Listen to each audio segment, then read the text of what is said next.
Hello, students. This is page 4, exercise 4. Here we have some vocabulary, and these vocabulary words can be used to discuss friendship. You can use them for other topics as well, but here we're putting them in that context.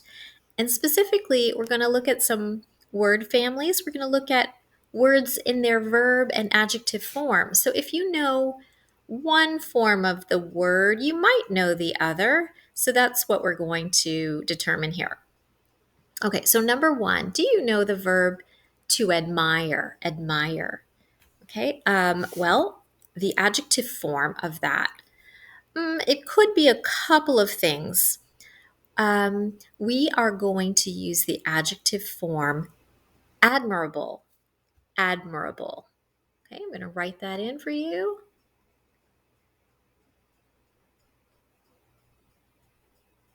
Admirable. Okay, someone that you admire is an admirable person. We're describing them now, admirable. Number two, if you know the word beneficial, you may be familiar with the verb form of that word. Okay, the verb is benefit.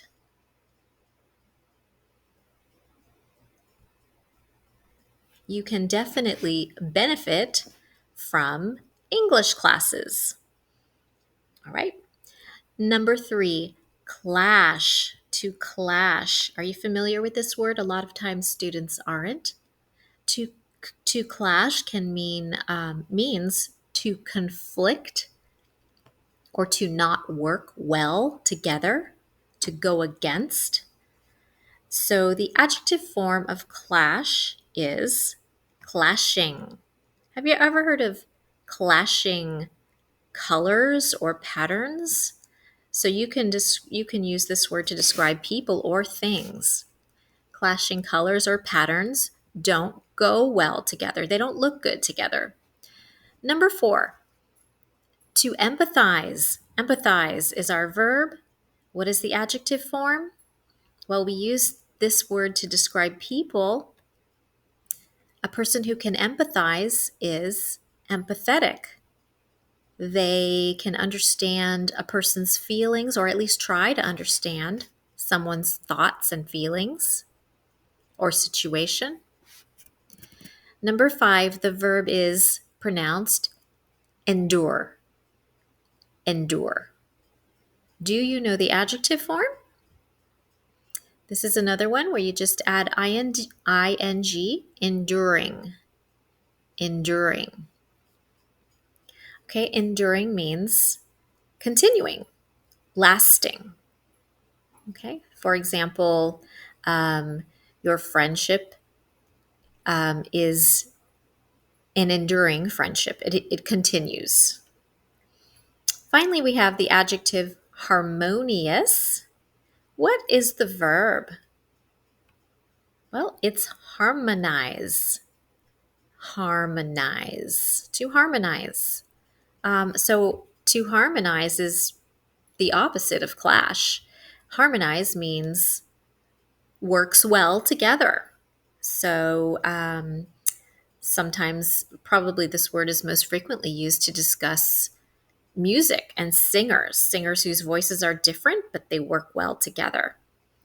All right, so if we look at exercise B, the instructions are, instructions are to choose the word from the chart in part A that best replaces the bold-faced words.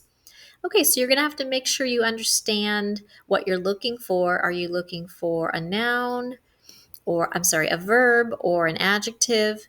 So look at the words you have and just figure out, are they being used as adjectives or verbs, and then find the appropriate word. For example, number one, Ryan and Tina work to keep their friendship harmonious. Okay, we used harmonious because here, free of conflict is describing the friendship. So we need another describing word. We need an adjective. Number two, sometimes their opinions are very different, but they still get along. All right, they have put a verb here in bold. So we know we're going to have to look for a verb, okay, because are is a be verb. So when opinions are different, it's pretty much the opposite of this. So they don't go along, they don't get along. So what is our word? Well, it's clash. We have to make sure we have it in the proper tense. So if we talk about sometimes, when we talk about things that are generally true, we want to use simple present, just like this is simple present. So we have a plural noun, so we're going to use just the word clash. Sometimes their opinions clash. Okay, so we're going to just cross that out and write in the word clash. All right, I'm going to let you work on the rest on your own, and I will check this with you when I see you.